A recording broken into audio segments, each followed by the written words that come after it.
हमारे मुख्यमंत्री की शय पर मंत्री बना बैठा है। 8 महीने तक संघर्ष किया उस बहन ने, 8 महीने तक अपनी इज्जत, अपने मान सम्मान के लिए संघर्ष किया, तब जाके चार्जशीट फाइल हुई।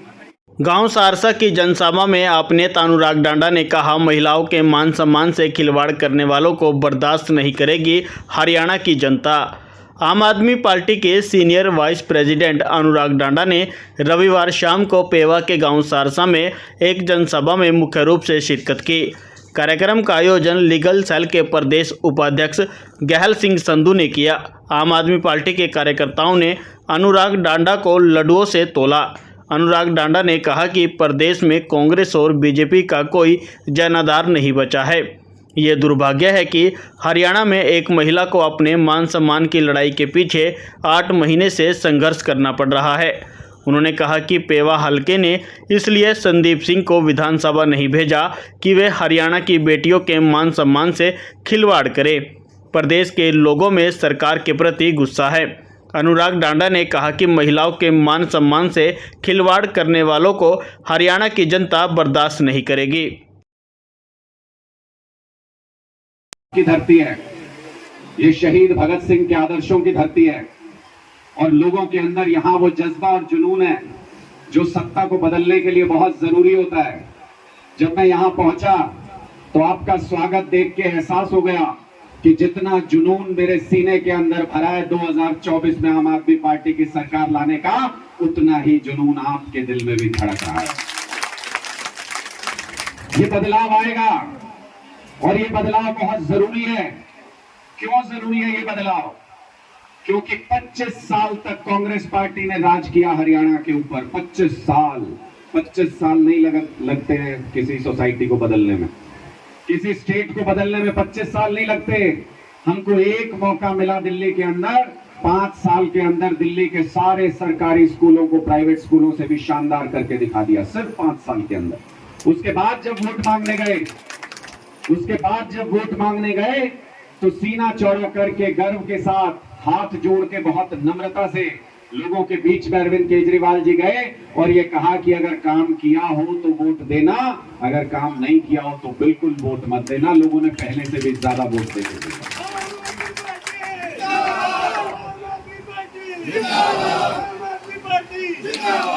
ये जो बदलाव है राजनीति का, ये पुरानी राजनीतिक पार्टियां नहीं समझ सकती, लेकिन एक आम आदमी समझ सकता है।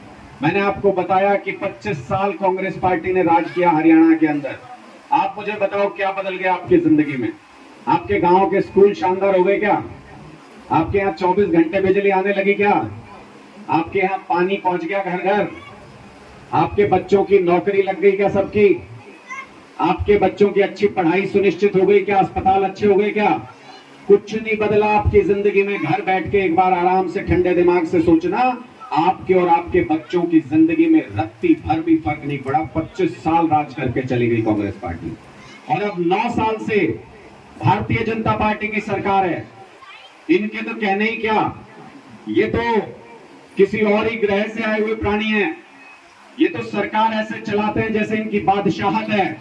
ये भूल जाते हैं कि बड़े बड़े बादशाहों को भी अपनी गद्दी छोड़नी पड़ती है जब जनता की राय नहीं होती, जब जनता उनके खिलाफ हो जाती है। तो ये मुख्यमंत्री जी जो हमारे खट्टर साहब हैं, मैं तो 2-3 दिन पहले का उदाहरण बता देता हूं आपको। एक महिला ऐसे ही सभा हो रही थी, कोई जनसंवाद कर रहे थे कि जी एक फैक्ट्री लगवा दीजिए, हम सबको रोजगार मिल जाएगा गांव की महिलाओं को।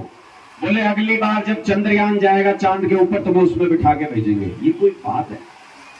हमारी बहन बेटियों का यही मान सम्मान है कि भरी सभा में उनका इस तरीके से अपमान करेंगे? और इनका जो मंत्री, ये बदकिस्मती है कि आप लोगों के वोट का इस्तेमाल करके वो वहां विधानसभा के अंदर बैठा है। हरियाणा की बेटी के मान सम्मान के साथ खिलवाड़ करने वाले व्यक्ति को सड़क पे घसीटती है जनता, अंत में जाके सड़क पे घसीटती है। ऐसा व्यक्ति विधानसभा के अंदर बैठा है, हमारे मुख्यमंत्री की शय पर मंत्री बना बैठा है। 8 महीने तक संघर्ष किया उस बहन ने, 8 महीने तक अपनी इज्जत, अपने मान सम्मान के लिए संघर्ष किया, तब जाके चार्जशीट फाइल हुई। ये मुख्यमंत्री जनवरी में कहते थे कि अगर सबूत मिला तो मंत्री पद से हटा दूंगा। आज जब पुलिस ने जांच की, सारे सबूत मिल गए, चार्जशीट फाइल हो गई, तो आज मुख्यमंत्री जी कहते हैं नहीं हटा सकता। क्या कमजोरी है मुख्यमंत्री, क्या नस दबा रखी है मुख्यमंत्री की? कौन सा ऐसा भ्रष्टाचार है जिसमें दोनों शामिल हैं? कौन सी ऐसी चीज है जिसका राज छिपा हुआ है संदीप सिंह के पास, जिसकी वजह से मंत्री पद से नहीं हटा रहे मुख्यमंत्री? लेकिन कोई बात नहीं। मेरे से किसी ने कहा आज आने से पहले, बोले जी आप पेवा में हो, आप संदीप सिंह के खिलाफ वहां मत बोलना। मुझे किसी ने सलाह दी। मैंने कहा कि बहन बेटी के मान सम्मान के साथ जो खिलवाड़ करे, मैं अपने घर के अंदर भी सीना ठोक के बात कर सकता हूं। ये तो पेवा की जनता जिसके वोट को धोखा दिया उस मंत्री ने। आपने इसलिए वोट दिया था कि इसको, कि ये दूसरों की बहन बेटियों को जाके छेड़े, उनके साथ गलत हरकत करे। आप बताओ मुझे, इसलिए वोट दिया था कि आप लोगों ने? इसलिए वोट दिया था आप लोगों ने? आपने वोट दिया था कि आपके सड़क बनवाए, आपके घर में पानी लाए, आपके घर 24 घंटे बिजली लाए, आपके बच्चों को रोजगार दे, आपके स्कूल अच्छे बनाए, आपके अस्पताल अच्छे बनाए। इनमें से एक भी काम अगर इस मंत्री संदीप सिंह ने किया हो तो बताओ, एक भी काम इनमें से किया हो? कोई गांव का स्कूल बता दो जो सुधर गया हो, प्राइवेट स्कूल से अच्छा हो गया, एक स्कूल बता दो। कुछ नहीं किया, ये बता रहे हैं यहाँ पे बैठ के, कुछ नहीं किया इसने। जिस काम के लिए आपने वोट देके भेजा था वो काम नहीं किया। और अगर काम नहीं किया तो इस बार जब चुनाव में आए तो इस बात का ध्यान रखना, सारा हिसाब बराबर करना। पूरा हरियाणा का एक एक इंसान पेवा की तरफ नजर लगा के देख रहा है कि हरियाणा की बेटियों के मान सम्मान के साथ खिलवाड़ करने वाले व्यक्ति का क्या हश्र करती है पेवा विधानसभा। इस बार जवाब देना है, इस बार जवाब देना है और पूरी भारतीय जनता पार्टी को जवाब देना है। लेकिन ये भारतीय जनता पार्टी जो तानाशाही कर रही है आज के दिन में, सिर्फ बीजेपी जिम्मेदार नहीं है इसकी उतनी ही जिम्मेदार कांग्रेस पार्टी भी है। मैं क्यों कह रहा हूं कांग्रेस पार्टी इसकी जिम्मेदार? जब विपक्ष कमजोर हो जाता है तो सत्ता पक्ष तानाशाह हो जाता है। 31 विधायक बैठे हैं कांग्रेस पार्टी के विधानसभा के अंदर, 31 विधायक। मैं चुनौती देता हूं, अगर आम आदमी पार्टी का एक भी विधायक विधानसभा के अंदर होता तो संदीप सिंह मंत्री नहीं होता, वरना विधानसभा नहीं चलने देते एक दिन के लिए। 31 विधायक बैठे हैं कांग्रेस पार्टी के। भूपेंद्र हुड्डा जी के घर की दीवार मिलती है संदीप सिंह के घर के साथ, कहते हैं नैतिक आधार पे इस्तीफा दे दो। अरे भूपेंद्र हुड्डा जी नैतिक आधार पे अपने घर से निकलते, उसके घर के सामने धरना देते तो समझ में आता कि विपक्ष की आवाज हो पड़ता है।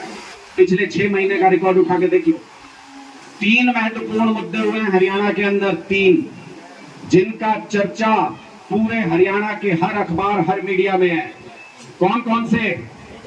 एक, सबसे पहले किसानों ने जिस फसल के लिए बीमा के लिए प्रीमियम भर रखा था, वो बीमा क्लेम किसानों को नहीं मिल रहा था। किसानों को सड़क पर उतर के संघर्ष करना पड़ा। सिरसा में तो टंकी के ऊपर चढ़ गए थे किसान विरोध करने के लिए। 750 करोड़ सरकार ने दबा रखा था, बीमा कंपनियों ने दबा रखा था।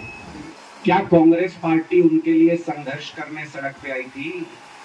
आम आदमी पार्टी किसानों के साथ कंधे से कंधा मिला के उस बीमा क्लेम के लिए लड़ रही थी और सरकार को अंत में ये कहना पड़ा कि जारी कर रहे हैं आप लोगों का बीमा क्लेम। इतना संघर्ष सड़क के ऊपर क्या किसानों ने